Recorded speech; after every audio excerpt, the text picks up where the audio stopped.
যে সবটুকু যার জন্য ত্যাগ করেছিল সেও কিন্তু একদিন বলবে, কেন করেছিলে? আমি কি করতে বলেছিলাম? সমস্ত সমস্যায় তার পাশে থাকার পরেও একদিন শুনতে হবে, আমার সমস্যা আমি মিটিয়ে নিতে পারতাম, তুমি না থাকলেও চলত। তার সমস্ত হারিয়ে যাওয়া সম্পর্ককে চেষ্টা করে তার কাছে ফিরিয়ে দেওয়ার পরেও আচমকা সে বলবে, আপনিই নাকি তাকে একা করে দিতে চান।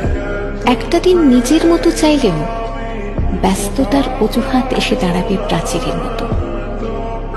আসলে অনুভূতিগুলো মরে গেলে রয়ে যায় শুধু যুক্তি আর তর্কের পাহাড়। তখন কথার পিঠে কথা বসে, কে ভুল কে ঠিক তার লড়াই চলে, কারণ সে বিশেষ অনুভূতিগুলো তখন মৃত।